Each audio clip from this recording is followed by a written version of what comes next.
ආයුබෝවන් යාළුවනේ මම අද වතාවේ 2026 වර්ෂයේ අගෝස්තු මාසයේදී පැවැත්වෙන ශිෂ්‍යත්ව විභාගය සඳහා පිටත් වීමට අදාළ වන නැකත් වීඩියෝ එකත් සමගින් ඉතින් 2026 වර්ෂයේ ශිෂ්‍යත්ව විභාගයේ අගෝස්තු මාසයේ 9 වෙනිදා ඉරිදා දින පැවැත්වෙනවා.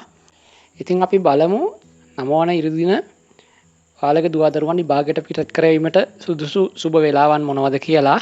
9 වන ඉරිදා උදේ පෙරවරු 6:20ට පළමු සුබ මුහුර්තය දෙනවා.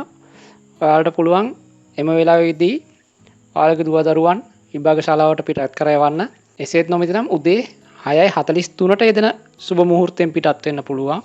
නැතිනම් පෙරවරු 6:47ට යෙදෙන සුබ මුහුර්තයෙන් දරුවන් විභාග ශාලාවට පිටත් කරවන්න පුළුවන්. නැතිනම් පෙරවරු 7:08ට සුබ මුහුර්තයක් යෙදෙනවා.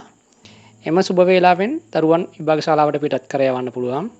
එසේත් නොමැතිනම් පෙරවරු 7:43ට තවත් සුබ මුහුර්තයක් යෙදෙනවා. එම සුබ වේලාවෙන් පිටත් වෙන්න පුළුවන්.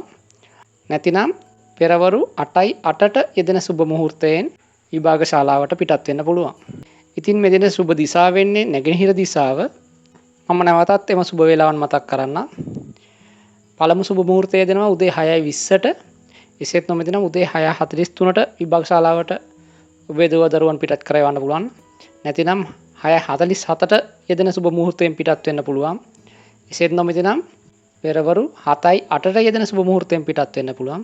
එසේත් නොමැතිනම් පෙරවරු 7:43ට යෙදෙන සුබ මුහුර්තයෙන් පිටත් වෙන්න පුළුවන්. නැතිනම් පෙරවරු 8:08ට යෙදෙන සුබ මුහුර්තයෙන් පිටත් වෙන්න පුළුවන්. ඉතින් යාළුවනේ මම අද වලට අරගෙන ආවේ 2026 වර්ෂයේ අගෝස්තු මාසයේ 9 වන ඉරිදා දින පැවැත්වෙන ශිෂ්‍යත්ව විභාගයට පිටත් වීමට අදාළ වන සුබ නැකත් වීඩියෝ එක.